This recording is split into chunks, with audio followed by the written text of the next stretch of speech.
आज तक 25 दिन बीत जाने के बाद भी इस सड़क पर कोई भी ऐसा काम शुरू नहीं हो पाया है जिससे इस इलाके के रहने वालों को कोई तक जितिन प्रसाद जी 15-16 में निकले थे, इधर गए थे बाढ़ का दौरा करने के लिए, लेकिन यहाँ पे बिल्कुल शीशा चढ़ा के वो निकलते हुए चले गए, जबकि उनके संज्ञान में ये बात थी, लेकिन वो बिल्कुल कोई ध्यान नहीं देता इस चीज़ का। बस वोट का जब टाइम आता है तो हम भाजपा से हैं, हम सांसद हैं, हम कार्यालय से हैं, हम कांग्रेस से, हम समाजवादी से हैं, हम बहुजन से, ये सभी कहते हैं। बाकी ध्यान देने के लिए कोई नहीं कि जनता की क्या समस्या है। गड्ढा मुक्त यूपी बनाने के बड़े बड़े दावे, लेकिन हकीकत इन तस्वीरों से साफ हो जाती है। सारे दावों की, सारे वादों की बस एक वीडियो से ही पोल खुल जाती है। ऐसा ही एक वीडियो सीतापुर का सोशल मीडिया पर वायरल हुआ तो बवाल हो गया। डीएम साहब के काफिले को साइड देने के चक्कर में एक सवारियों से भरा ई रिक्शा पलट जाता है, लेकिन काफिला नहीं रुकता। इस वीडियो के वायरल होने के बाद कई सवाल उठे, जिसके बाद प्रशासन ने काम भी शुरू करवाया।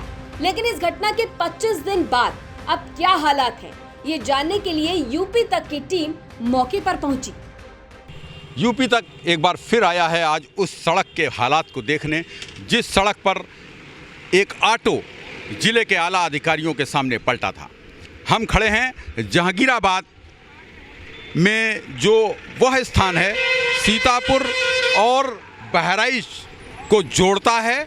जिला प्रशासन के उच्च अधिकारियों का एक कानवाय इधर से गुजर रहा था और एक ऑटो जिस पर कुछ सवारियां बैठी थीं, वह उन्हें रास्ता देने के चक्कर में पलट गया था। तो मामला हाईलाइट हुआ तो भैया काम भी शुरू हुआ, लेकिन ऐसा काम हुआ कि लोगों की परेशानी जस की तस बनी हुई है। थोड़ा बहुत काम तो शुरू किया गया।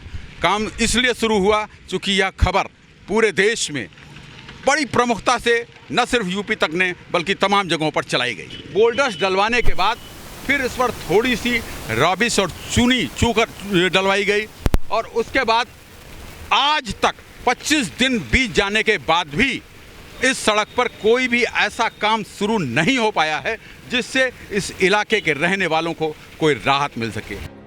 लोगों का आरोप है कि मामला इतना बढ़ने के बाद भी कोई नेता, कोई अधिकारी सुध लेने नहीं पहुंचा और सड़क ठीक से बनाने की बजाय सिर्फ खाना पूर्ति की गई।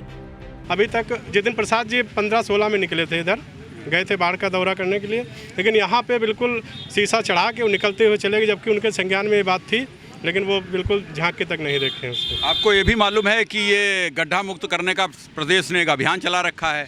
जितिन प्रसाद जी लोक निर्माण विभाग के ही मंत्री हैं, तो जो इस सड़क को बनाने का जिम्मेदार है पीडब्ल्यूडी विभाग, क्या उसके अधिकारी कभी यहाँ आए, उन्होंने कुछ देखा था? नहीं, कोई नहीं आया। उनके जो है एक चौकीदार वगैरह जो होते हैं उनके साथ में जो गिट्टी गिरवाने आए थे वही आए, उसके बाद कोई झांकने तक नहीं आया यहाँ पे।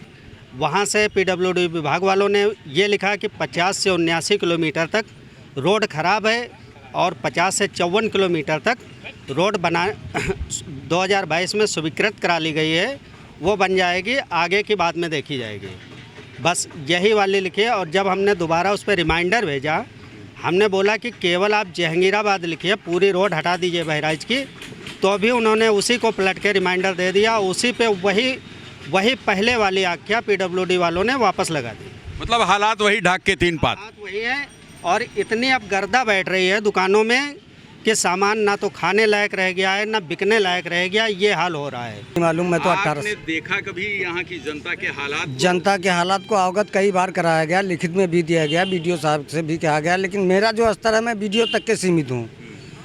जो बड़े नेता हैं वो प्रदेश तक के सीमित हैं, तो मैं अपने बीडीओ से कहा, उन्होंने कई बार मिट्टी पानी आगे भरा हुआ था। अभी जब बारिश हुई है तो कई बार बीडीओ साहब ने कहा पानी निकलवा दीजिए, ये करवा दीजिए, गांव को स्वच्छ कर। सड़क बनी कि नहीं? सड़क नहीं बनी। ये मिट्टी रोड़ा डालने से कुछ थोड़ी होता है। यहाँ पे सड़क बने और प्लस साथ में नाला बने दोनों तरफ।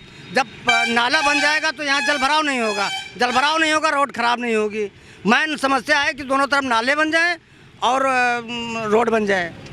तो हर तरफ से शिकायत करने के बाद भी सड़क की वैसी ही हालत बनी हुई है। सड़क पर आए दिन हादसे हो रहे हैं और सबसे हैरानी की बात, लोक निर्माण मंत्री जितिन प्रसाद सीतापुर क्षेत्र के ही प्रभारी मंत्री हैं और मंत्री जी इन्हीं सड़कों से गुजरते हैं, लेकिन सड़कों की हालत देखिए और लोगों की परेशानी देखिए।